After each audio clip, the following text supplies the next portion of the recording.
Alô, galera que acompanha o Vem Cienciar, podcast este que está entre os 10% mais compartilhados no mundo do Spotify.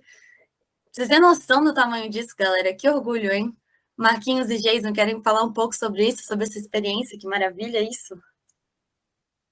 Não, realmente. Oi, Sara, oi, Marquinhos. É realmente um orgulho enorme, uma satisfação enorme de fazer parte de tudo isso.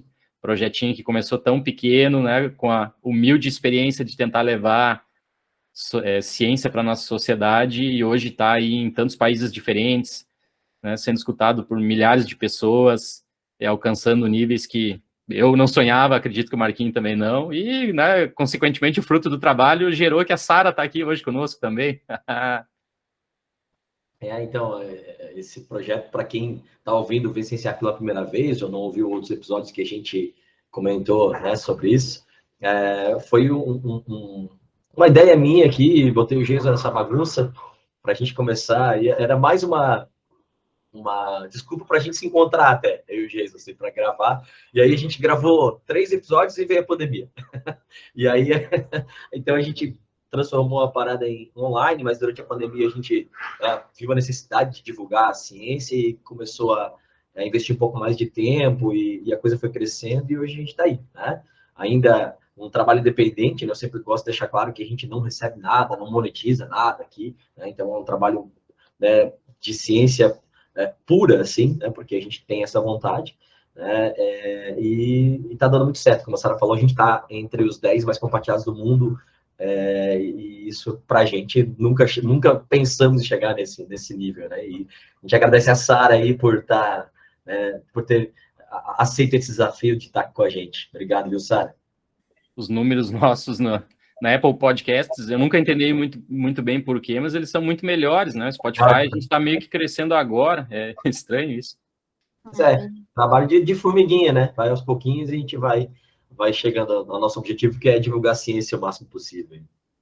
Tá certo, parabéns, é uma honra participar daqui, muito obrigada também. Enfim, então, galera, indo direto ao ponto, hoje o nosso episódio é sobre atividade física e a gente vai conversar com a Cecília e a Débora, representantes do projeto Vincular, que é um projeto muito lindo, muito interessante, que ajuda pessoas aqui da Grande Florianópolis, né, adultos, que têm depressão. Então, tá aí um tema bastante importante de ser discutido, né? Tá muito em alta. Finalmente, as pessoas estão conversando sobre isso, né? Muito importante. E eu estava lendo que o projeto ele é baseado na teoria da autodeterminação, é isso mesmo? Que propõe que as pessoas só conseguem manter um hábito se elas, por exemplo, o de praticar atividade física, né? Já que é o foco do nosso episódio de hoje. Se elas têm motivação, obviamente, e se elas apresentam os 3 seguintes fatores, que são autonomia, competência e vínculo, certo? Mas eu não vou dar mais spoilers, não vou falar aprofundadamente sobre o assunto, porque a Cecília e a Débora estão aqui para isso. Então, continuem acompanhando o episódio, que eu tenho certeza que ele vai ser muito interessante, muito legal. Beleza, galera? Vamos começar, então? Vamos cienciar? Então, Marquinhos, que esse é o primeiro a se apresentar aí. Fiquei sabendo que é aniversário dele. Vou dar parabéns aqui pro Marquinhos. 40 a gente já não comemora mais, sabe? Então, gente, eu vou me apresentar aqui para a Cecília e para a Débora. Eu sou o Marquinhos, a gente está aqui nessa empreitada de divulgação científica, né, desde 2020 com o professor Geis e agora com a Sara. Eu sou professor de ensino médio, cursinhos, professor de biologia de ensino médio e cursinho para vestibular. E estou aqui, eu sempre digo que eu sou um entusiasta da ciência, enquanto o cientista da dupla aqui é o Jason, né? Então, e a Sara agora aqui também, né? Tá no caminho da ciência ainda, Sara. Então, sejam bem-vindos ao Vicenciar, Débora, Cecília. Tá? E eu queria que vocês se apresentassem um pouquinho, né? Cada uma de vocês falar da formação. A gente sempre, o Jason sempre fala que a gente tem um público que gosta de saber da formação, né? Né? Qual é o ramo de trabalho de cada um e o que vocês estão desempenhando e para que vocês vieram, né, participar do Vicenciário hoje, qual é o assunto que vocês vão falar. Bom, pessoal, antes de mais nada, queria agradecer a oportunidade de estar aqui com vocês, conversando um pouquinho sobre essa temática de atividade física e também, né, juntamente relacionando aí com o nosso projeto, o Projeto Vincular. Eu sou a Cecília, sou aluna de doutorado da UFSC em Educação Física, na área de atividade física relacionada à saúde. Me formei também em Educação Física, na Estadual, aqui de Santa Catarina. Fiz o mestrado já na UFSC, trabalhando também com as questões de aspectos psicossociais relacionados à prática de atividade física. E agora, no doutorado, o foco é trabalhar um pouquinho, né, com a relação entre a atividade física e os sintomas depressivos. Quando eu entrei na graduação, meu objetivo era trabalhar com vôlei, fiz vôlei por muito tempo. E aí, depois, né, na graduação, a gente vai seguindo outros caminhos, enfim. E hoje em dia, assim, a temática que eu mais gosto de estudar está relacionada mesmo a essas questões psicossociais, né?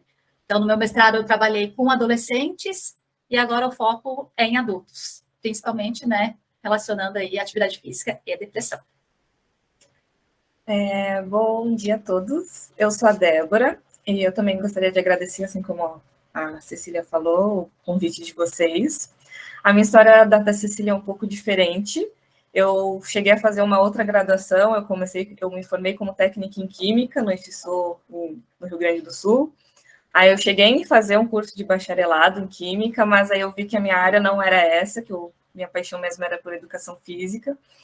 E aí eu comecei, depois de 2 anos, decidi largar a faculdade para começar Educação Física, a licenciatura. Eu sempre gostei muito de dar aula, só que durante o curso eu tive muita vontade de seguir nessa área da pesquisa. Aí esses fatores, assim, sociais, a questão da depressão e ansiedade sempre me chamaram muita atenção. E aí, por isso que, a partir desse ano, em março, eu comecei aqui a fazer mestrado na UFSC. Vale lembrar também, né, a questão da diferenciação da graduação, né? A Débora é formada em licenciatura e eu sou bacharel. E existe essa área na nossa atuação, né? Então, aqueles da licenciatura atuam mais na parte do colégio, né, do ensino, e a parte do bacharelado entra nos demais contextos, né, de academia, recreação, hotelaria e assim por diante. Mas, basicamente, é isso, gente, nossa breve introdução. Que legal, caminhos muito interessantes. Parabéns aí pela trajetória. Tá, acho que a gente pode começar, então, do começo, né? Então, Cecília e Débora, falem aí pra gente sobre definição de atividade física, tipos de atividade, não que ninguém saiba, mas já começando do começo aí, né, pra gente se situar, para contextualizar aí o nosso episódio. Vamos lá, então. Se a gente for pegar o conceito, assim, bem, né, o conceito mais utilizado por nós da atividade física, a gente vai ver, então, que ela é um movimento produzido pela musculatura esquelética que vai resultar, então, num gasto energético acima dos níveis de repouso. Tá, então, o que é isso? Qualquer movimento que a gente vai fazer que não seja o comportamento sedentário, que é aquilo lá de estar sentado ou deitado vendo TV, sentado trabalhando, ou então o comportamento do sono, é atividade física. Ou seja, a gente está lá trabalhando e vai levantar para pegar um cafezinho. Essa movimentação de levantar e ir até lá e pegar o cafezinho já pode ser caracterizada como uma atividade física, né? Porque, seguindo ali a lógica, né, aquele conceito, é um movimento que a gente está fazendo, produzido pela nossa musculatura, e que está resultando num gasto energético acima dos níveis de repouso, né? E aí é até interessante a gente comentar sobre essas questões das diferentes nomenclaturas, né? Bom, então, o que é atividade física? O que é comportamento sedentário? O que é inatividade física? Será que inatividade física e comportamento sedentário são a mesma coisa?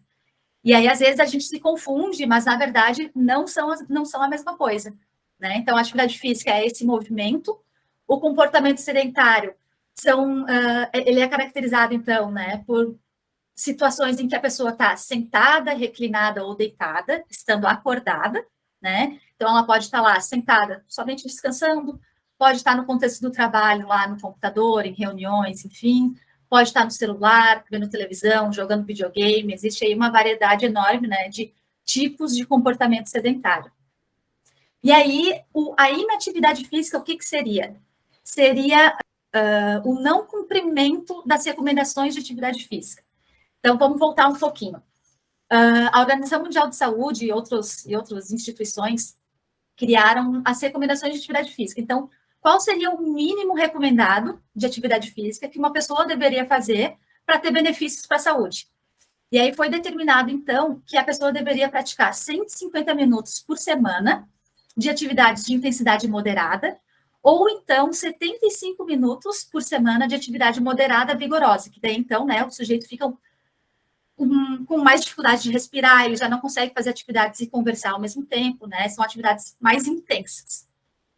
Partindo, então, dessa questão das recomendações, a gente consegue, então, entender o conceito da inatividade física, né? Que é o fato do sujeito, então, não conseguir atender esses minutos aí por semana, né? A ponto de atingir benefícios para a saúde. Em relação aos tipos de atividade física, o que mais que a gente pode dizer? A gente pode considerar, antes de falar propriamente dos tipos, os contextos de prática da atividade física. Então, a atividade física pode ser praticada em 4 domínios. O domínio do lazer, que é aquele domínio onde a gente não está trabalhando, onde a gente está lá, né, descansando. O domínio do deslocamento, então é aquela caminhada que a gente faz até o trabalho, a caminhada que a gente faz até o curso de inglês, né, ou a pedalada, a gente pode também, né, andar de bicicleta. Temos também o domínio do trabalho, o ocupacional, que a gente chama. Então, a gente está sentado lá estudando, trabalhando em reunião, enfim. E o domínio doméstico, que são aquelas atividades que a gente realiza, né, no contexto da casa mesmo, né? Varrer, pendurar roupa, passar o aspirador de pó, enfim, são atividades, né, que a gente está fazendo, produzidas pela nossa musculatura esquelética, que estão resultando num gasto energético. E aí a gente está fazendo, então, nesse contexto, né, doméstico mesmo. Além disso, quando a gente fala em educação em atividade física, a gente pode considerar as diferentes intensidades. Então, a gente tem a intensidade leve, né, que são essas caminhadinhas que a gente faz, esses pequenos deslocamentos que a gente faz, né, para pegar o cafezinho, para dar uma caminhada ali até o ponto de ônibus, enfim. As atividades moderadas, que a pessoa já tem, né, já consegue ver um certo esforço para desempenhar aquela atividade, e as atividades vigorosas, que daí, então, é aquela atividade que faz suar mesmo, que faz a pessoa ter dificuldade de respirar, é aquele pancadão mesmo, né? E aí, quando a gente pensa nos tipos, existe uma variedade aí enorme, né, de atividades, né? Às vezes a gente se limita a pensar somente na caminhada, musculação, bicicleta, mas se a gente for pensar um pouquinho mais, né, tem uma infinidade de coisas, né, de natação, esportes coletivos, surf, andar de skate, e por aí vai, né? Então, quando a gente pensa em tipos, seriam exatamente as opções de atividade física que o indivíduo pode praticar, né? Nesses 4 domínios aí específicos da área. Débora, algum complemento aí para me ajudar? Claro, só para complementar o que a Ceci falou muito bem. Ela falou sobre as recomendações, mas ela falou sobre as recomendações no caso dos adultos, mas para cada população, tanto para idosos quanto para crianças, são recomendações diferentes, aí vale a pena, às vezes, dar uma olhada no guia, por exemplo, de atividade física brasileiro, ou no próprio site da Organização Mundial da Saúde também. E, além disso, a maioria das pessoas sabe que a atividade física tem diversos benefícios, às vezes não sabe exatamente quais são os benefícios que pode trazer, mas sabe que é importante fazer, e mesmo assim elas não atendem essas recomendações. Então, é importante que a gente procure por espaços que elas possam fruir de várias atividades, porque às vezes as pessoas associam sempre atividade física com exercício físico, que também são 2 conceitos diferentes. Então, exercício físico ele tem que ter duração, intensidade e periodicidade, e tem que ter um objetivo para você melhorar alguma função do seu corpo. E atividade física pode ser, por exemplo, no lazer, como a Ceci falou, de deslocamento. Então, as pessoas sempre associam a atividade física com exercício físico e acham que só vão ter benefícios se forem para a academia, mas aí elas vão na academia, elas não se sentem com um vínculo, porque às vezes o público, por exemplo, se é uma pessoa com com excesso de peso e ela vai numa academia de crossfit, pode ser para todas as populações, mas às vezes ela não vai se sentir pertencente àquele grupo e provavelmente ela não vai continuar fazendo atividade física. Então, é importante, às vezes, que a pessoa tenha ciência, conhecimento de que existem outras modalidades que ela pode fazer para benefício dela, só que às vezes ela fica com medo de procurar. Então, algumas cidades não têm tantas oportunidades, se a pessoa morar em Santa Catarina, acaba que ela tem mais oportunidade, pelo que eu estou vendo aqui agora que eu me mudei para a cidade. E é bem interessante isso que a Débora falou, né, da diferença entre atividade física e exercício físico, né? É outra nomenclatura que eu acabei esquecendo de comentar, né? Então, o exercício físico ele tem que ser planejado, estruturado e repetitivo, né? Enquanto a atividade física não. Tá aí a diferença, né? A gente consegue ver que todo o exercício físico é uma atividade física, mas nem toda atividade física é um exercício físico, né? Então, por isso é legal a gente entender esses conceitos, essas diferenças, né? Para a gente perceber como é que funciona esse mundo aí da prática corporal. Isso. Em aula, inclusive eu faço sempre, quando eu dei essa disciplina no período de estágio da licenciatura para o ensino médio, eu fiz até uma brincadeira, eu falava atividade, e aí as pessoas tinham que responder ali se considerava esse exercício físico atividade física. Aí eu não sei se vocês têm interesse, eu posso fazer essa brincadeira com vocês aí, para vocês verem, para ficar um pouco mais dinâmico, tá? Por exemplo, uma pessoa vai na academia 2 vezes na semana com treino de 45 minutos com o objetivo de melhorar a saúde. Isso é exercício ou atividade física? Exercício. Isso. Eu me entendo. Uma pessoa, ela quer treinar, por exemplo, para uma maratona.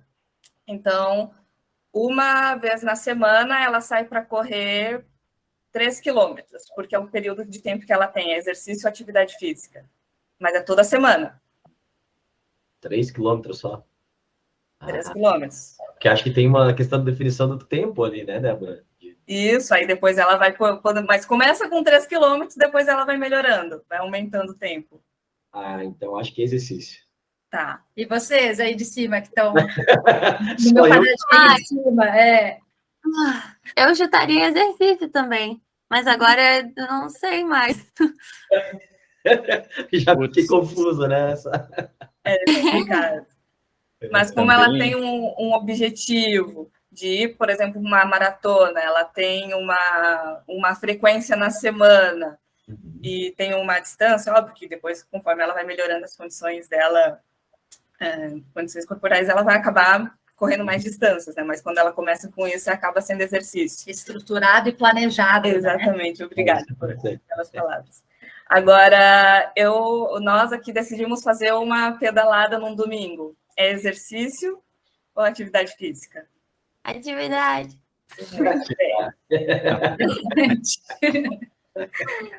Agora, a pessoa que estava treinando para essa maratona, ela vai correr na maratona. A maratona é um exercício ou uma atividade física? E agora? Exercício? Eu vou ficar com atividade física. Vocês? Eu ia dizer exercício, eu ia errar já. É uma atividade de exercício físico. Ai, não sei. É considerado uma atividade física porque não tem periodização, tempo e duração. Vai ser um momento específico ali, no caso, né? Verdade. Embora ele pratique, ele faça o exercício físico, né? Aquele pontinho ali vai ser só uma prática de atividade física. Legal, legal. O Jason quer falar aí, né, Jason? Era justamente sobre isso, só para contar um caos da minha carreira. A Sara conhece nossos ratinhos lá e a gente fez um trabalho uma vez com um mestrando argentino. Era justamente, assim, ele tinha diferentes situações onde o rato poderia se exercitar ou treinar.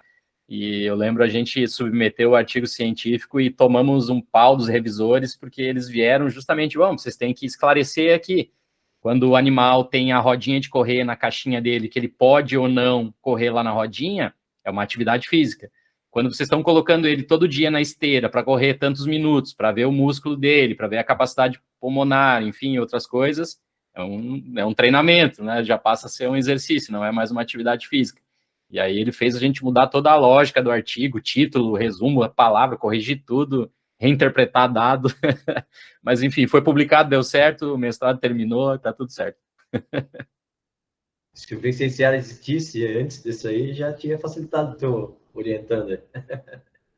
Mas assim, antes de ir para a pergunta que está planejada aqui, eu sou famoso aqui, Débora e Cecília, por botar os nossos entrevistados em saias justas aqui, sabe?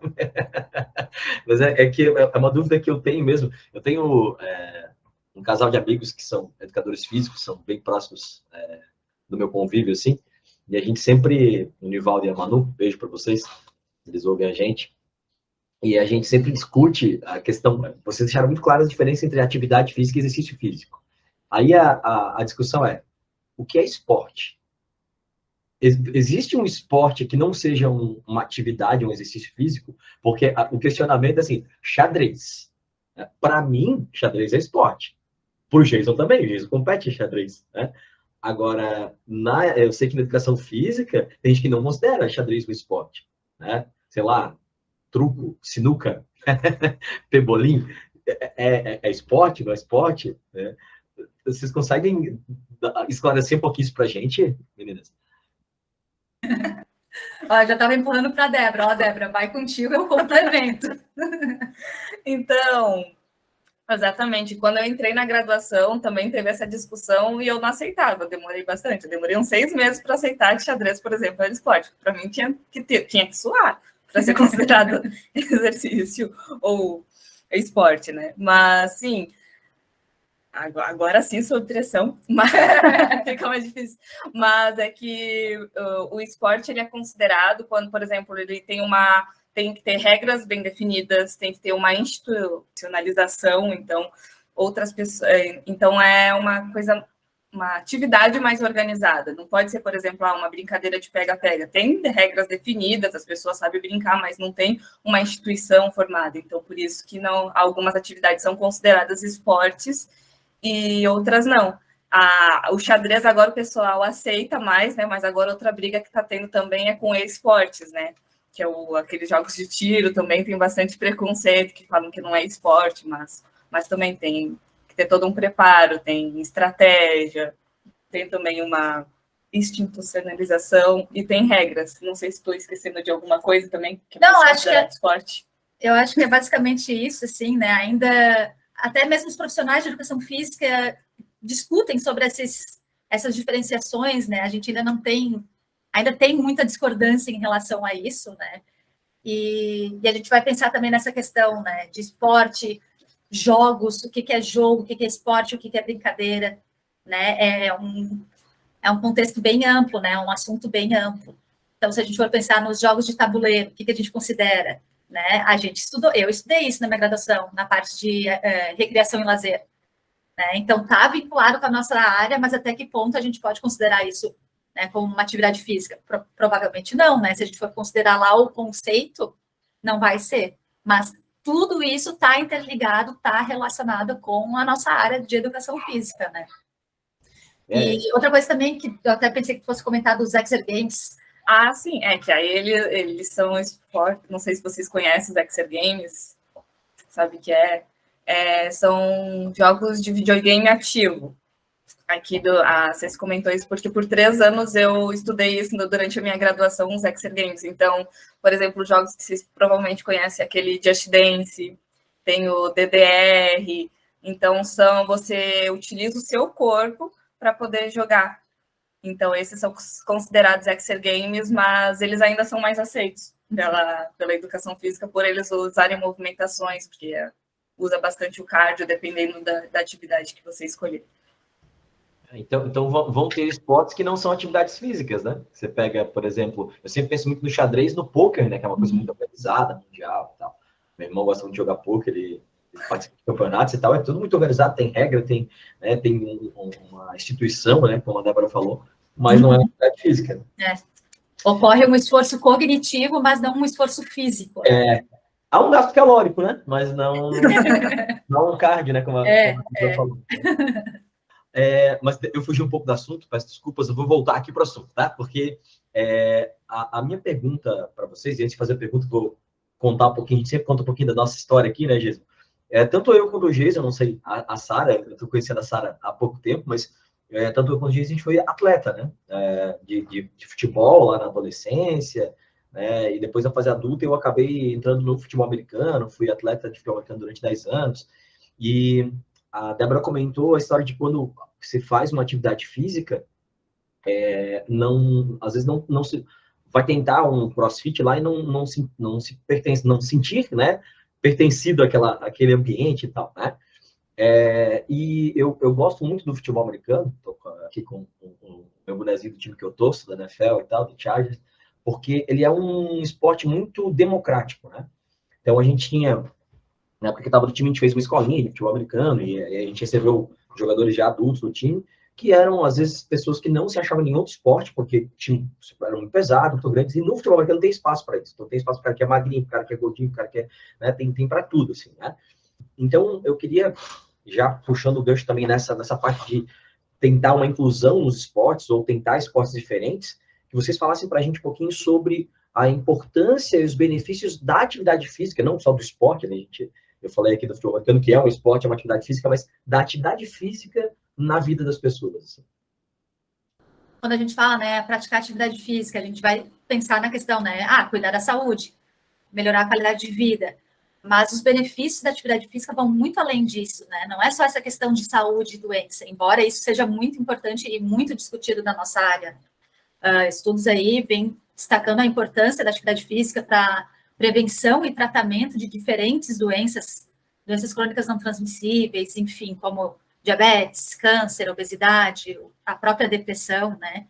Mas se a gente for pensar um pouquinho, ir um pouco mais além, os benefícios vão além, né? A gente consegue perceber benefícios fisiológicos, né? Então, manutenção da densidade óssea, redução da adiposidade, melhoria ali nas questões de glicemia, enfim, né? Outros biomarcadores, benefícios também sociais, né? Que foi bem isso que o Marquinhos estava falando, né? A pessoa, ela conseguir se sentir pertencida, ela se percebe que faz sentido a presença dela lá naquela prática de atividade física ou de exercício de um exercício físico, né? A interação que ela está tendo com os colegas, enfim, então isso é bem importante.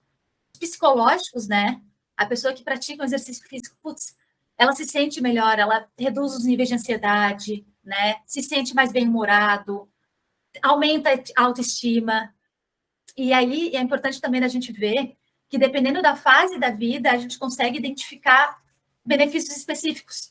Por exemplo, vamos pegar uma criança que está lá fazendo uma escolinha de futebol. O benefício que ela vai mais perceber, se a gente fosse perguntar para ela, enfim, ou a gente mesmo observando, é essa parte da questão de socialização, né? Ela está ali fazendo amigos, se desenvolvendo, enfim. Se a gente pega agora um idoso, né? Vamos lá para outra ponta. Ok, claro, a questão social é muito importante, né, nessa fase da vida, mas talvez eles percebam outros benefícios, né? Talvez ali para ele a prática de atividade física tenha uma importância maior em função desses benefícios fisiológicos, né? Ele está fazendo lá aquela atividade física porque está com alguma doença pulmonar, enfim, alguma coisa o médico pediu para ele fazer. Então, dependendo da fase, a gente consegue, né, identificar benefícios diferentes. Outra questão também que a gente pode ver em relação ao desenvolvimento da criança, né? Voltando lá para a infância, adolescência, outros benefícios que a atividade física pode trazer, né? Então, desenvolvimento tanto motor, cognitivo, social e afetivo. Então, o motor, de ele conseguir desempenhar aquela função, aquela habilidade, né? Vamos pegar o caso do futebol ali, o drible. Cognitivo, de ele conseguir interpretar, por exemplo, as regras, como é que funciona lá aquele jogo. O afetivo, de ele conseguir lidar com os sentimentos dele. Então, por exemplo, ele está numa competição e ele perdeu. Ele precisa ter esse desenvolvimento afetivo bom, adequado, né, para conseguir lidar lá com a derrota ou com a vitória, enfim. E qual era o outro? O cognitivo já foi, motor, afetivo e o social, né? Que é justamente como ele vai conseguir interagir com o colega, com o oponente e assim por diante, né? Então, aí a gente consegue identificar diferentes benefícios dependendo da fase da vida, dependendo do domínio, do contexto ali que a gente está analisando, né? Fisiológico, social, psicológico, enfim. Só pegando um gancho aqui que a Cecília falou das crianças. Eu sou professora de um instituto, né, de uma ONG, e a gente dá aula de futebol para crianças aqui. E ontem foi meu último dia, estava fazendo inventário. Quando eu saí, assim, foi bem na hora do recreio, ver os meus alunos tudo me abraçar, falando, professora, eu jogo muito bem futebol, a gente jogou contra os adolescentes e a gente ganhou. Então, dá para ver, assim, que eles ficam bem. Quando eu converso com os pais, como é um projeto social, então a gente acaba tendo mais essa aproximação com os pais, eles falam, nossa, agora ele está conseguindo se comunicar, ele não é tão tímido como ele era antes. Então, assim, é muito prazeroso para quem trabalha com eles, a gente consegue ver isso, e acredito que seja com todas as populações. Eu também trabalhei com adultos com deficiência, e dava para ver também que eles tinham vontade de estar lá sempre, ter frequência, conversar, fazer mais atividade. Alguns até quando é criança ou com essa população que eu trabalhava, a gente falava sobre, às vezes, o benefício da alimentação que eles tinham que ter. Eles começavam a trazer outros hábitos também saudáveis para complementar isso que eles estão fazendo, não sei se quer. Sim, vou completar ainda mais uma questãozinha. A gente até tinha comentado na pergunta anterior e eu lembrei aqui dela de novo, né, que a Débora comentou. Muitas pessoas sabem já, né, da importância da atividade física, mas ainda assim a gente percebe uma prevalência muito baixa de pessoas que atendem aquelas recomendações que a gente comentou, né? Então, poucas pessoas ainda, né, tanto aqui a nível nacional quanto mundial, ainda a prevalência não é, né, tão boa como a gente esperava.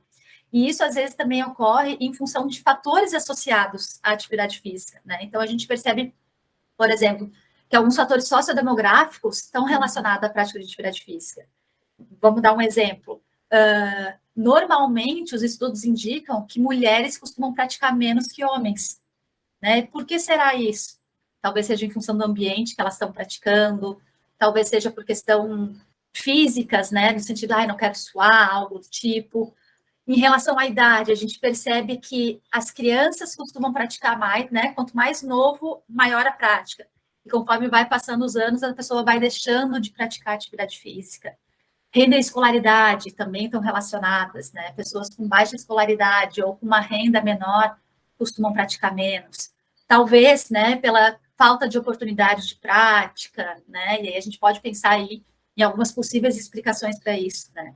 E aí, em relação a esses fatores associados, a gente tem, então, esses sociodemográficos, temos fatores relacionados à condição de vida, a comportamentos de risco, né? Então, será que aquela pessoa que passa um tempão na frente do computador ou na frente da televisão tem mais ou menos chance de praticar atividade física?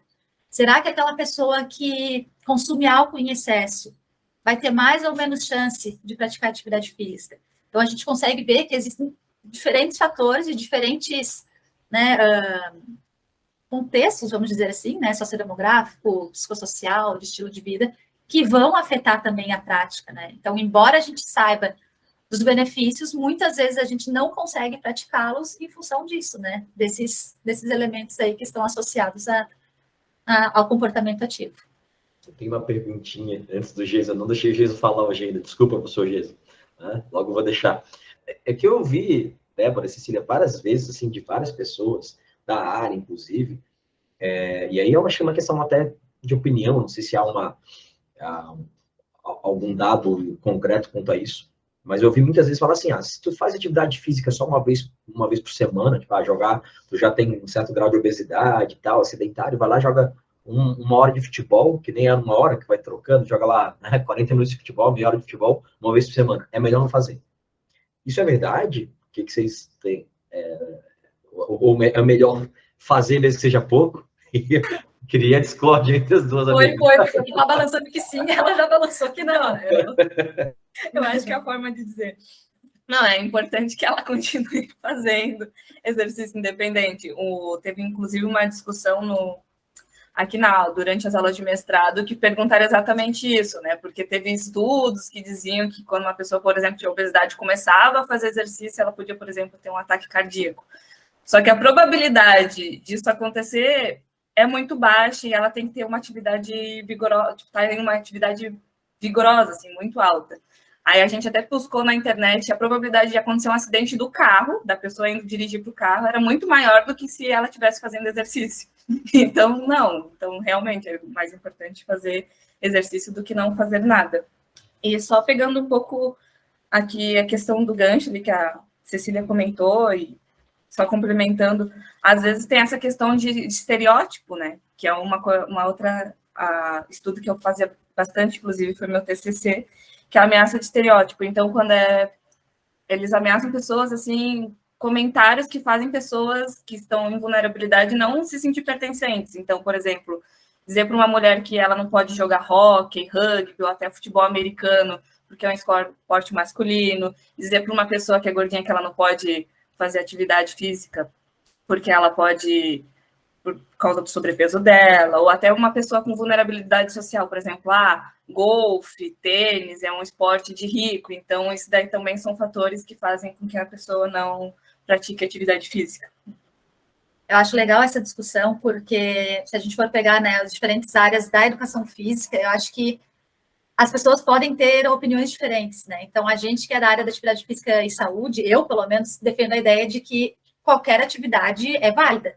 Se ele só tem uma vez na semana para praticar, pratica. Algum benefício ele vai ter. Pode não ser o benefício fisiológico que ele precisava, mas ele vai ter algum benefício emocional, enfim, né? Então, eu defendo a ideia de que faça, independente, né, se for 1 a 5 vezes na semana. Agora, se a gente for pegar, sei lá, profissionais da área mais da biodinâmica, né, que trabalha bastante com essa questão de fisiologia, enfim, desempenho, alto rendimento, talvez eles não defendam essa ideia, né? Talvez eles digam que não, precisa ter, sim, um mínimo de frequência, de duração, de intensidade, para a gente conseguir alcançar, ter algum benefício, né?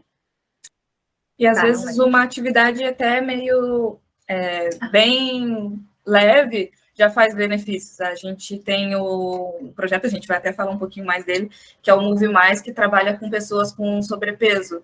E a gente faz uma avaliação no início do semestre e depois no final, e deu para ver que todos eles melhoraram a condição física deles, eles conseguiram fazer o período de corrida de 2.400 metros mais rápido, eles relatam isso, eles, inclusive ontem a gente se encontrou, eles falaram que eles buscam fazer mais caminhada, atividades que eles já não faziam antes, por conta desses comentários que o Marcos comentou também com a gente. Tem alguns estudos, né, que destacam a questão de guerreiros de final de semana. Acho que vocês não devem ter ouvido esse termo aí. Então, vamos supor assim, eu pratico atividade física, exercício, vamos pôr, né, que é planejado, estruturado, tem um objetivo. Eu faço, então, segunda, quarta e sexta musculação, tá? Com aquela duração X, com a intensidade Y, faço lá tudo programadinho ali, 3 vezes na semana. E eu vou gerar, então, um volume total, né, de exercício praticado. E a Débora, não. A Débora só consegue fazer a academia 1 vez na semana. Só que então, né, esse termo que a gente chama, né, guerreiro de final de semana, é aquela pessoa que só foi lá num diazinho e fez tudo que ela podia. Vocês acham que a gente vai ter benefícios iguais? Ou não? Ou seria necessário, né, é necessário um espaçamento, ou ela que fez tudo de uma vez só, né? Ela fez tudo acumulado num único dia. Vai adiantar, não vai adiantar? O que vocês pensam sobre isso? Eu vou lá na minha opinião. Eu acho que não, faz diferença. Acho que tem que ser espaçado. Tudo de uma vez só. Eu também. Quando a gente considera o volume total, né? Se a gente pegar o volume total de prática, porque eu pratiquei a mesma coisa que ela, só que, né, num tempo diferente. Os benefícios são os mesmos. É sério? Já vem apontando isso. Não funciona ser guerreiro do final de semana. Pode ser um guerreiro de final de semana que não tem problema. Claro, né? Isso depende também do que a gente está analisando ali dentro, né? Volta de novo naquela questão, que benefícios que vai trazer? Talvez, fazendo espaçado, a gente consiga benefícios específicos, né? Ou diferentes daquele do guerreiro de final de semana, né? Mas se a gente pega o volume total de prática, de modo geral, a gente não difere. Vai ter o mesmo benefício. Vou pegar os meus assessores de corrida, assessoria de corrida que eu faço. Não, tu não pode correr 2 dias seguidos. Tem que dar um intervalo. Não, agora eu vou correr. Tá bom. Claro, né? A gente vai pensar agora numa academia. Tem todo um processo de recuperação. Existem alguns fatores também importantes que a gente tem que levar em conta, né? Aqui a gente está falando, assim, de uma forma mais geral. Né, Marquinhos, tem que cuidar com esses guerreiros de final de semana aí, porque os caras que estão sem jogar futebol um tempão, desafiam a gente, vem no final de semana, tomam uma goleada, depois ficam lá tudo depressivo, então nós estamos atrapalhando a vida da galera. Mas, meninas, muito interessante o tema. E, Débora, é possível citar essa ONG, ou fazer uma propagandinha aí dessa ONG que você está trabalhando? a ONG do futebol das crianças, é o Instituto Futebol de Rua. Ele acontece em vários estados aqui do Brasil, e ele é financiado pela Lei do Incentivo ao Esporte. Não sei se vocês já ouviram falar, só conta um podcast, né? Vou comentar mais. Ela é onde empresas elas acabam destinando uma porcentagem da verba deles? Isso, da verba do que eles têm que declarar no imposto para uma instituição esportiva. E aí a gente tem toda uma metodologia que a gente tem que seguir, aí todo o Brasil segue essa mesma metodologia, com os mesmos planos de aula, só que com crianças diferentes. Aí aqui em Santa Catarina a gente tinha aqui em Florianópolis, em Palhoça, em São José, mas começou na favela de Heliópolis, em São Paulo. Aí tem também no Rio Grande do Sul, lá para o norte, nordeste, agora eu não saberia te dizer exatamente quais são os estados. Não, iniciativa espetacular, né? Oxalá a gente tenha tempo aqui livre ano que vem ou nos próximos anos para contribuir com essas iniciativas. A gente sempre fala aqui, né, de tentar levar o xadrez também, né, para as comunidades carentes ou para as crianças em idade escolar, para desenvolver, né, a parte cognitiva, como vocês bem falaram, raciocínio, concentração, matemática, essa coisa toda, e futebol, né, também, com certeza, a gente está sempre disponível para tentar ajudar. E acho que ficou muito claro para todos os nossos ouvintes, né, nas perguntas que o Marquinhos fez do roteiro ou fora do roteiro.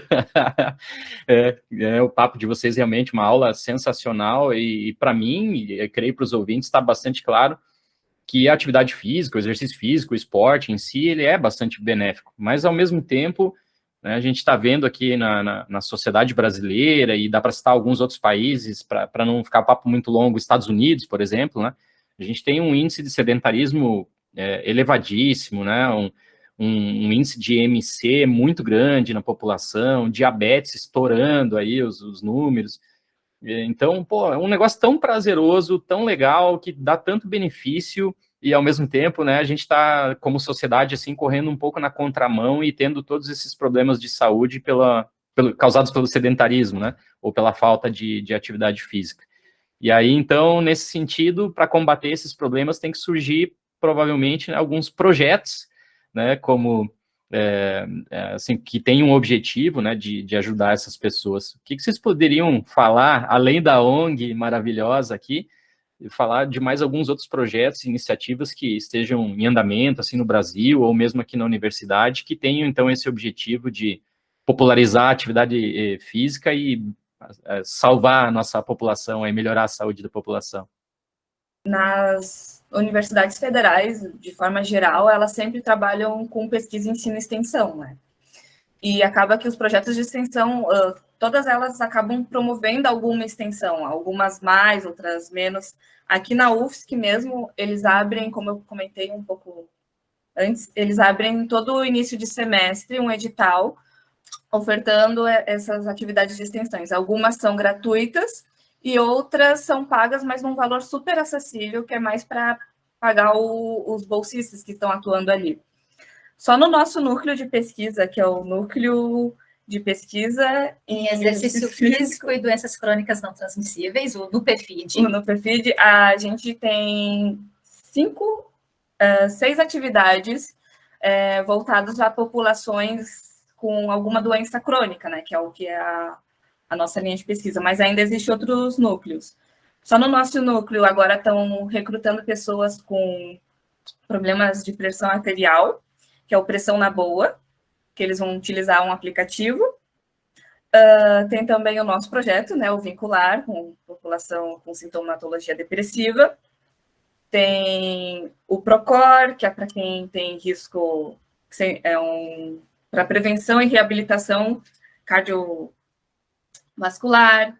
Tem o Core Study, que é um projeto de pós-Covid, que é para a população já adulta. Tem também atividades aquáticas de extensão. Aí eles trabalham com 2 modalidades, que é a da hidroginástica e também o jogging, que é aquela caminhada na vertical, na piscina. Mas aí para participar desse estudo somente após os seus 30 anos. Mais novos não podem participar. E tem o Maltes, que aí engloba toda a população também, que é para, quer dizer, é para adultos jovens, que aí são com modalidades alternativas, que é o Pilates, treinamento funcional, yoga e dança. E também tem uma atividade que a gente encerrou ontem, mas que ela começou com um projeto de pesquisa e hoje atende a comunidade como extensão, que é o Move Mais, que é exercício para pessoas com sobrepeso e obesidade. E aí começou com um projeto de pesquisa, colhemos vários resultados e, em função disso, achamos que era necessário seguir com um projeto de extensão, porque não adianta nada a gente só fazer a pesquisa, né, nas universidades e depois não dar atendimento ainda para essa população. E a gente consegue ver melhoras a cada ano que passa. Nesse período de Covid, acabou que as extensões de quase todas as universidades eles tiveram que passar para o remoto, algumas seguiram online, outras tiveram que deixar de existir, apenas passando informação. Então, acabou que na UFSC perdeu-se alguns projetos de extensão, mas agora, com esse ano, estão cada vez ofertando mais modalidades. Se eu não me engano, ofereceram 70 turmas nesse semestre aqui de 2022, com diferentes modalidades esportivas, com artes marciais também, danças. No contexto da UFSC, eu acho que era isso. Agora, em contexto nacional... Não, vou só complementar ainda, né, no contexto da UFSC, rapidamente, a gente citou aqui, né, as pesquisas que estão em andamento lá no nosso laboratório, que foca principalmente, né, nessa população com doenças crônicas não transmissíveis, então obesidade, sintomas depressivos, diabetes, doença cardiovascular, em adultos.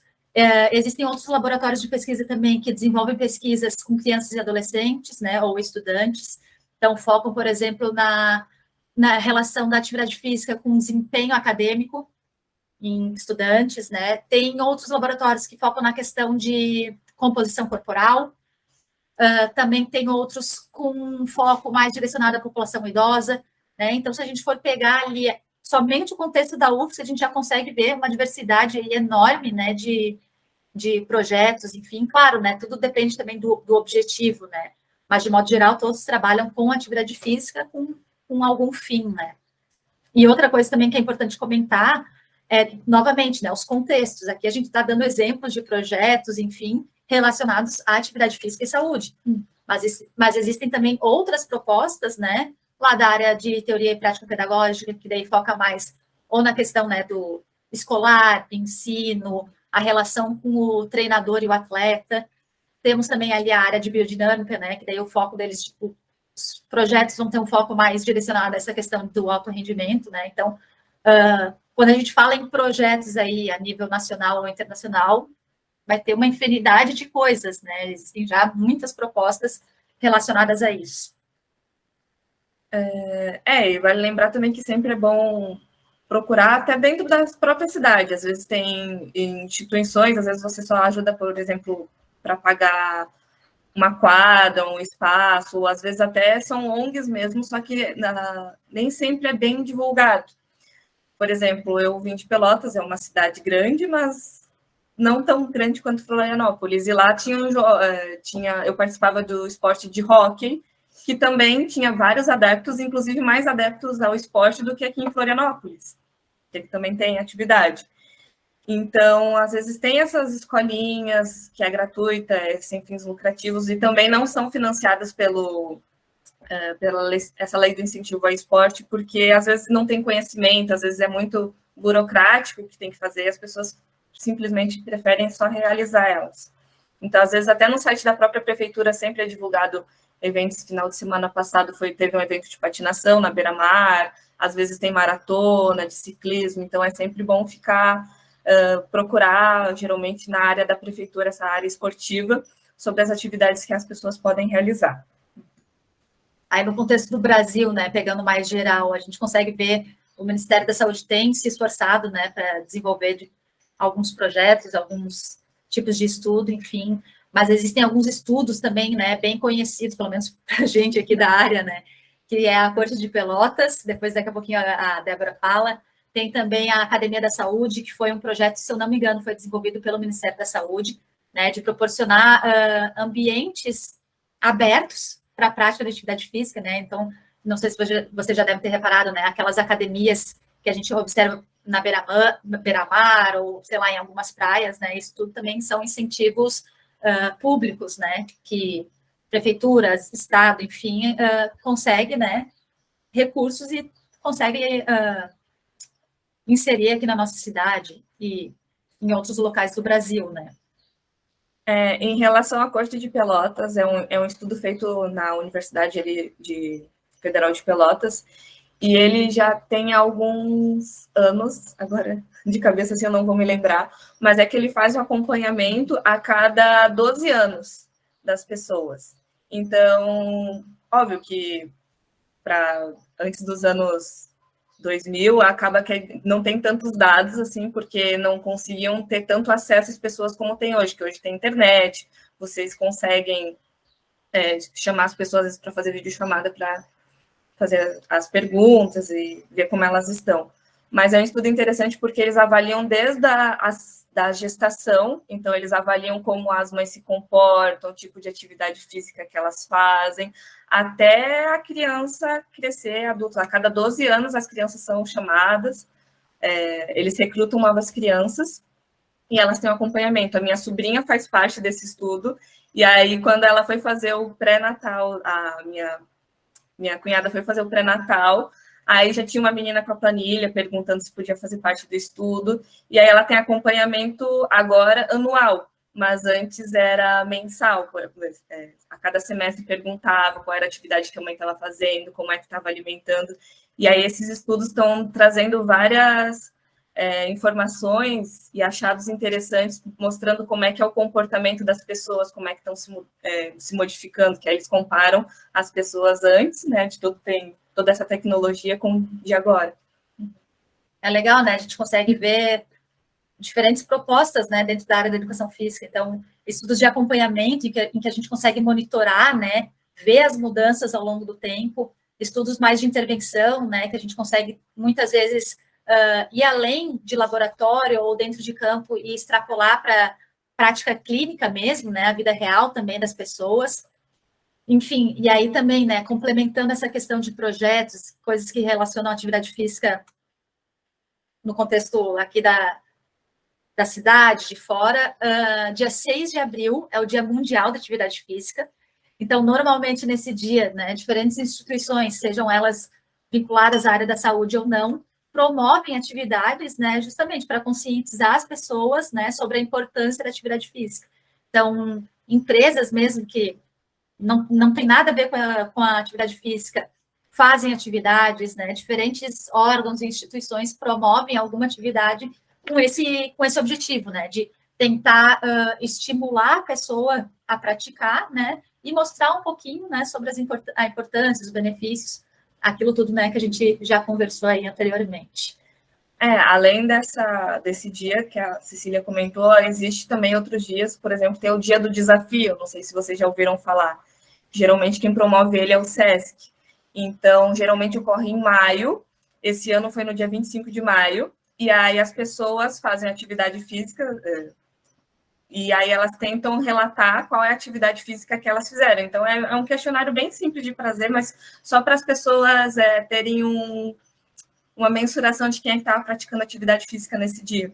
Aí, provavelmente, ano que vem vai ter, acho que não foi definida a data, mas, no máximo, dia 31 de maio é que ocorre esse Dia do Desafio também.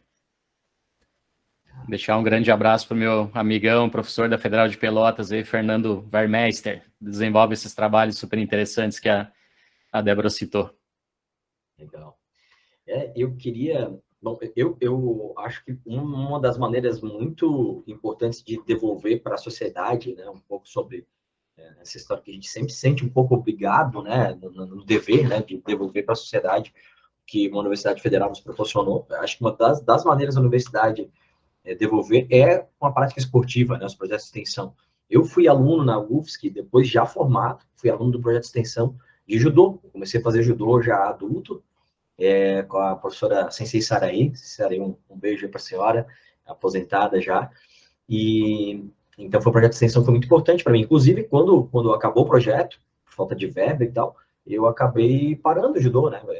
Voltei aí há pouco tempo, fazer umas aulas ou outra, mas é difícil de conseguir judô para adulto que não seja para competição, né? Era um lugar que você tinha uma saída, né, uma opção.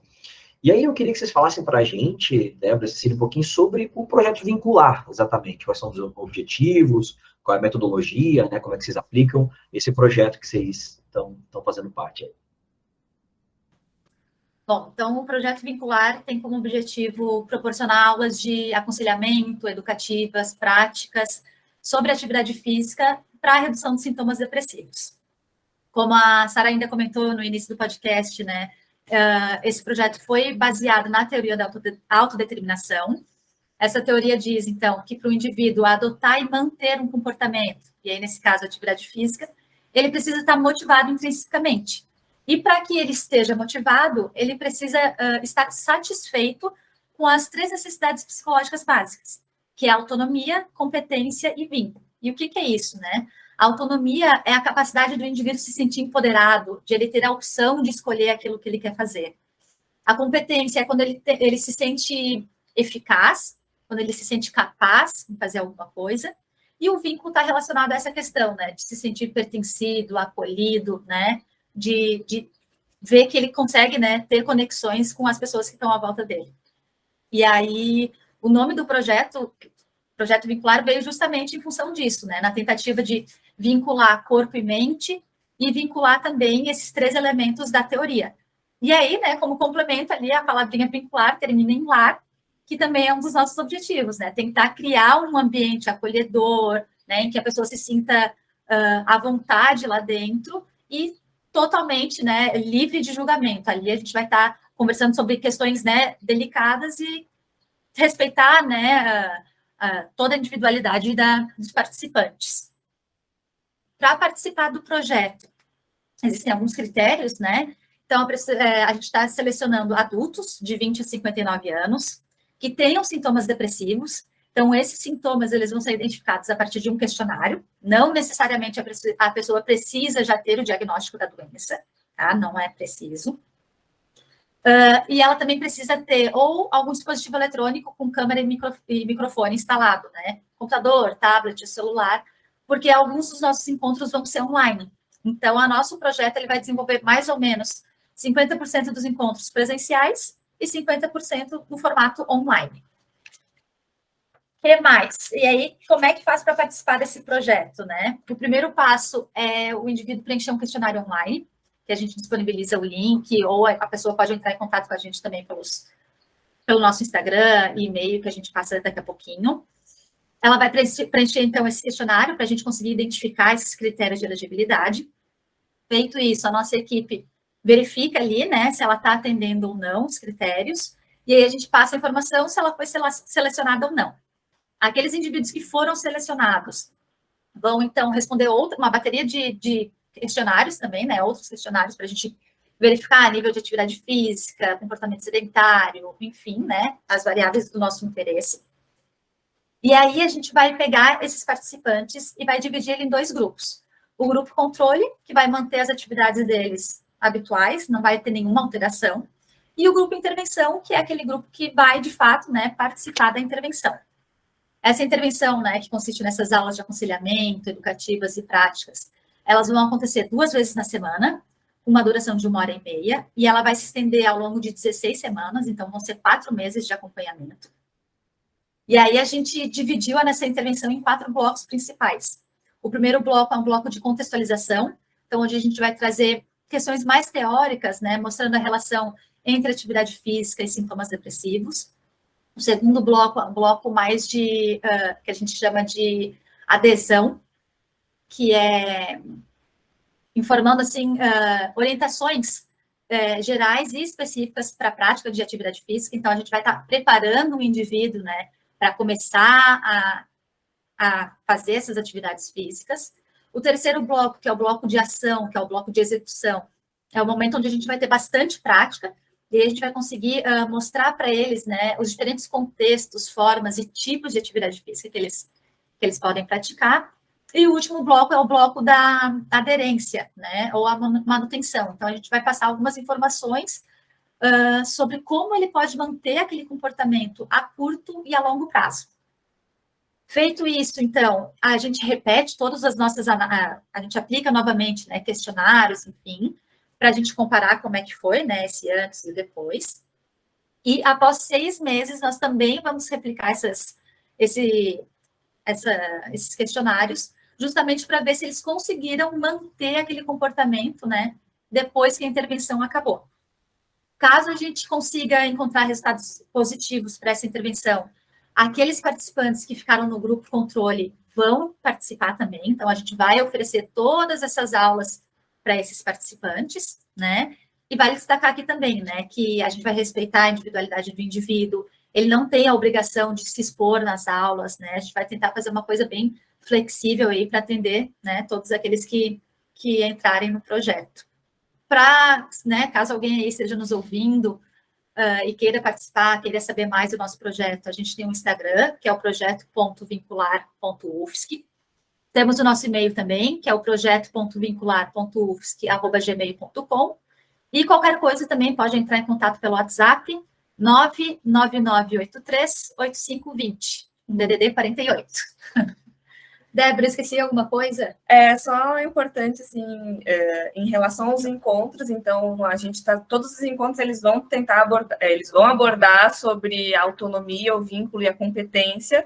Óbvio que alguns encontros, alguns vai ser mais se sobressair, por exemplo, logo no início, quando ninguém se conhece, para criar aquele hábito, né, como a gente já tinha comentado, da pessoa às vezes não se sentir pertencente, então a gente vai tentar trabalhar muito mais o vínculo para que ela sempre busque o grupo, tente trabalhar, aí depois na sequência vai ser mais a competência dela conseguir ver que ela está realizando aquele movimento ou está se sentindo competente para fazer atividade física, e depois a autonomia, que aí ela mesma já vai estar própria, se sentindo capaz de realizar aquela atividade física sem ter, às vezes, a Cecília incentivando, ela pode até influenciar outras pessoas também. E outra questão também que é importante falar, que a gente está colocando o questionário para saber sobre os sintomas depressivos, mas não é o questionário que diz se você tem depressão ou não, isso é bem importante destacar, só quem pode fazer isso é um psiquiatra, isso é só para a gente ter uma média da população que a gente quer, específica. Tá. Então, o questionário, ele não te dá o diagnóstico, né? Ele é apenas um indicativo ali para a gente conseguir entender como é que estão os sintomas depressivos daquele indivíduo. Eu adorei a explicação de vocês de por que o nome do projeto ser vincular, e a minha última participação aqui nesse episódio com questões para vocês vai ser justamente um pouquinho relacionado a isso, que eu não conhecia, né, que vocês falaram, a Sara também, sobre a teoria da autodeterminação. A gente sempre ouve muito na parte da ciência que eu estudo a história do exercício físico prazeroso ou forçado, né, mas não assim tão bem explicado como vocês explicaram, e faz muito mais sentido do que simplesmente separar, né, em forçado ou prazeroso. E aí eu queria, então, que vocês deixassem, assim, algum conhecimento aqui para os nossos ouvintes de o que a ciência tem mostrado já relacionado, né, à prática de atividade física que possa estar ajudando o nosso cérebro ou, de repente, o nosso corpo, né, em termos científicos aí para melhorar a nossa saúde e principalmente a depressão, talvez. É legal falar sobre isso, né, principalmente eu que foco bastante nessas questões psicossociais, acabo trazendo bastante isso para os estudos, né? A questão da preferência, né? Qual é a preferência que o indivíduo tem por alguma atividade, ou se ela gosta daquilo ou não, né? Quando a gente pensa especificamente nos sintomas depressivos, os resultados ainda são muito inconclusivos, a gente não consegue ainda definir quanto de frequência é ideal, a duração da atividade, intensidade, né? Os estudos são contraditórios em alguns casos, né? Alguns falam, por exemplo, que para a gente ver resultados positivos relacionados aos sintomas depressivos, a pessoa precisa fazer uma atividade que ela goste, né? Que ela prefira, ou fazer aquela atividade numa intensidade que seja adequada para ela, né? Outros estudos, porém, falam, não, para ter resultados significativos, né? Ela precisa fazer numa intensidade mais vigorosa. Então, isso é muito complicado. Por isso, a nossa ideia é de fazer uma coisa mais geral, né? De tentar explorar a atividade física de diferentes formas, sem criar um protocolo específico. Não, ó, vamos praticar 3 vezes na semana, na musculação, depois vamos fazer um treino aeróbico. Não, a gente vai explorar todas as possibilidades de atividade física com o objetivo de conscientizar o sujeito, né, sobre a importância da prática, para ver se realmente isso vai ter algum efeito lá nos sintomas depressivos. Mas, falando de modo geral, né, dos benefícios da atividade física, principalmente relacionados a essas questões de doenças psiquiátricas, assim, né, a gente consegue observar essas questões mais psicossociais, mas também, né, existem outros mecanismos fisiológicos que estão relacionados a isso, né, que é a questão do BDNF, que agora eu vou pedir a ajuda do professor para dizer o que é o BDNF, o que é a sigla. É o fator... Vamos lá, fator neurotrófico derivado do cérebro, em português. Exatamente. Que é uma proteína, então, que ajuda a preservar os neurônios, né? Então, contribui na questão de memória, a própria plasticidade cerebral, né? Que é a questão de a pessoa conseguir se adaptar a situações diferentes, né? Então, alguns estudos mostram que a prática de atividade física pode aumentar a concentração desse BDNF, né? Isso é uma coisa positiva. Para a depressão especificamente, ainda não tem uma conclusão muito fixa sobre isso, se realmente a atividade física aumenta as concentrações do BDNF em pessoas com sintomas depressivos. Embora a gente já saiba que, se a gente compara, né, pessoas com doenças psiquiátricas com pessoas saudáveis, aquelas que têm algum comprometimento, elas têm proporções menores dessa proteína, tá? Mas a gente não sabe até que ponto a atividade física, ela é positiva, né? Ela é positiva, não, ela consegue influenciar nesse mecanismo fisiológico, né? Tem também as questões dos neurotransmissores, né? Serotonina, dopamina. Débora, quer comentar alguma coisa? Como a Cecília falou, é inconclusivo ainda do BDNF, mas nos neurotransmissores tem mais estudos ligados a isso, assim, que estão apresentando os maiores resultados quando a pessoa faz mais atividade física, os níveis de endorfina, serotonina, eles aumentam, tanto para as populações gerais quanto para pessoas com sintomas depressivos.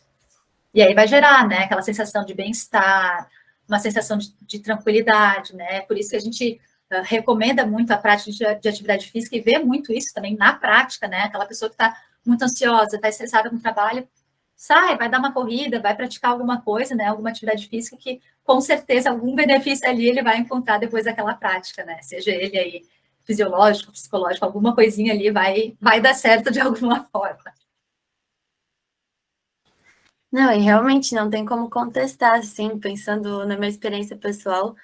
Eu, às vezes, assim, eu começo a estudar, estou na graduação, né, de biologia, e eu vou indo e fico horas ali, começa a me dar uma ansiedade, um estresse, assim, e eu sou artista, né, eu sou atriz, cantora, eu danço também, e normalmente nesses momentos que eu tenho que largar tudo e dançar.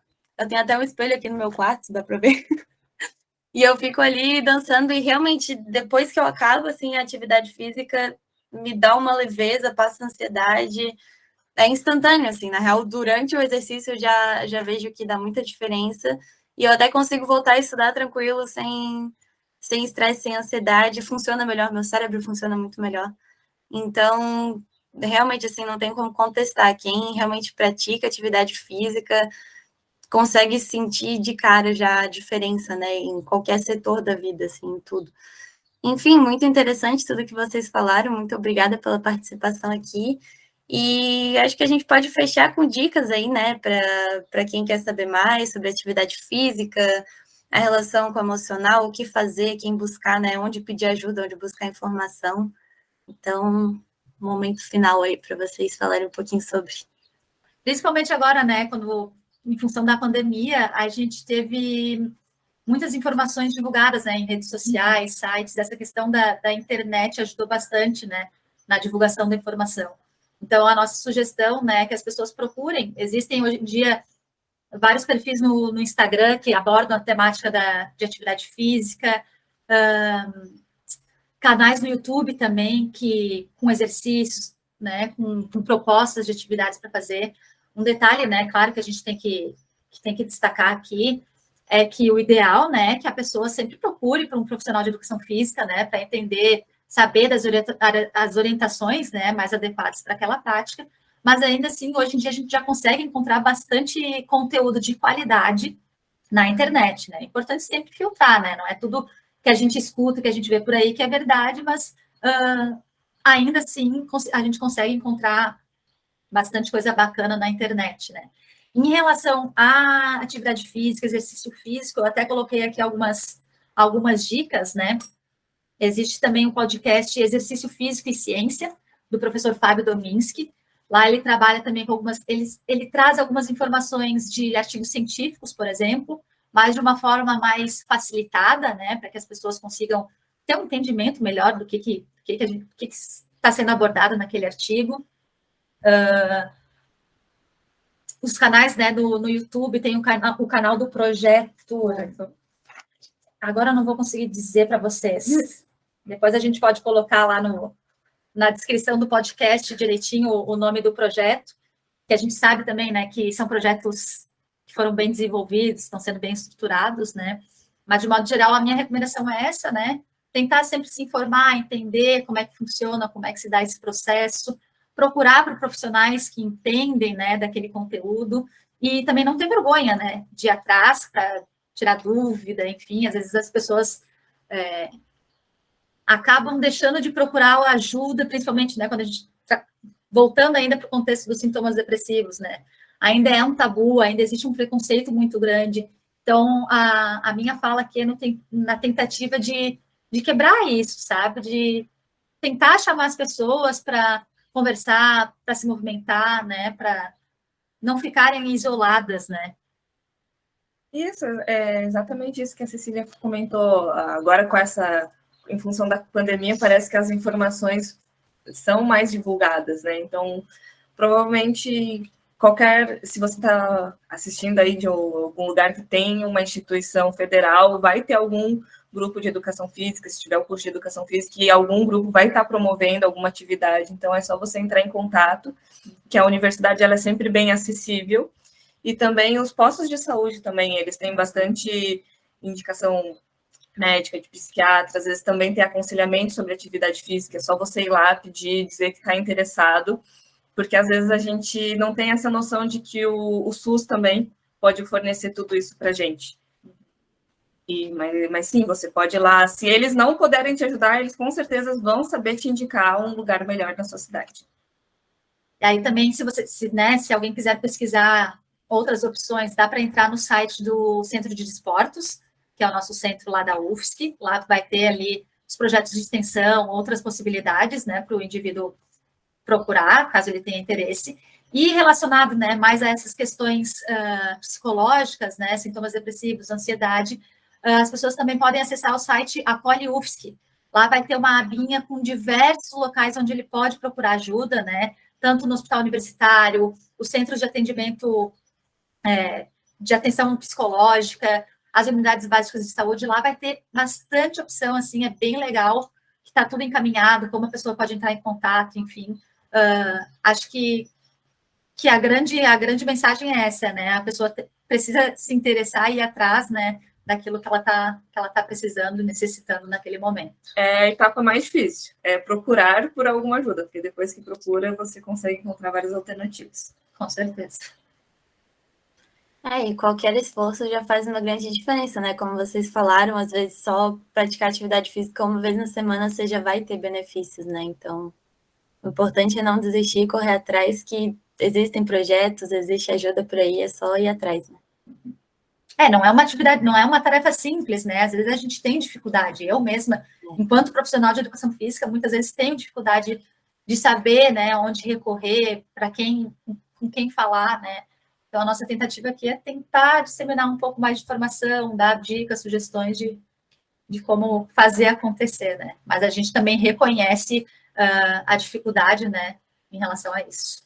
É que, para mim, talvez para a Cecília também, como a gente é da área de educação física, a gente conhece vários projetos. Então, para a gente é muito simples. Tem aqui em Florianópolis, é uma cidade que investe muito nisso, nas escolas mesmo. Não podem comer, por exemplo, já indo na alimentação também, não é recomendado que levem bolachinha recheada, só pode comer comida saudável. Nem todos os estados do Brasil são assim. Mas para a gente é muito natural. Mas agora, quando a gente sai um pouco da nossa caixinha, vai para conversar com pessoas dos outros cursos, elas não sabem onde tem campeonato de maratona, onde é que procura esses projetos, onde é que a gente tem um edital. Então, é sempre bom passar essas informações assim. Que realmente tem muitos, em todas as cidades tem, só que não é bem divulgado, esse é o maior problema. Então é isso, então? Fechamos? É isso, fechamos. Então tá, obrigada, Cecília, Débora. Foi um episódio muito interessante. Eu sabia que ia ser assim já no começo pelo tema, né? Tem muita coisa para falar, muita coisa interessante. Obrigada, Marquinhos, também. Obrigada, Jason. E é sempre uma honra participar aqui do projeto, do podcast, sempre muito divertido. Hoje foi muito divertido, agora eu vou ter que me controlar mais para falar atividade e exercício corretamente nos contextos certos. Até quando eu fui falar ali no final, eu fiquei, putz, será que eu falei certo? Era atividade aqui ou exercício físico? Agora não foi mais. Até Mas muito legal. Oi? Até a gente se confunde. Imagino. Não tá, obrigada. Pessoal, a gente também agradece a oportunidade, novamente, tá, de estar aqui. Nos colocamos à disposição também para conversar sobre outras temáticas, participar de outros episódios aí do podcast, tirar dúvidas, enfim. E é isso. Obrigadão mesmo pela atenção e pela oportunidade de estar aqui. Foi um prazer estar aqui com vocês hoje e conhecer todos vocês. Exatamente. Faço as palavras da Cecília as minhas. Ela gosta mais de conversar do que eu, então faço mais informação. Tá, Débora, Cecília, eu queria agradecer a disponibilidade de vocês, né, e dar essa aula para a gente aqui, e tirar as minhas dúvidas, né, que eu trago coisas fora do roteiro sempre. Sara, obrigado. Jason, obrigado. Feliz final de ano para todos vocês, gente. Valeu, galera. Valeu, Sara. Valeu, Marquinhos. Parabéns, meu querido. Que seja um ano de uma próxima volta no sol aí, de muitas felicidades para ti, para o podcast, para o teu cursinho, para a tua saúde, né? Para quem não sabe, para quem está chegando agora, Marquinhos é o meu irmão de outra mãe aí que a vida me deu, né? Estamos juntos nessa jornada há bastante tempo. Cecília, Débora, é um prazer enorme conhecer vocês, mesmo que ainda virtualmente, né? Mas foi uma aula espetacular mesmo, aprendi um monte, e isso é o legal de fazer o podcast, a gente aprende um monte. Tenho certeza que nossos ouvintes vão gostar bastante também, e tomara, né, vocês arrecadem vários voluntários aí para o projeto Vincular, porque iniciativas como essas são muito importantes para a nossa sociedade mesmo. Um grande abraço para vocês todos aí e até o próximo episódio.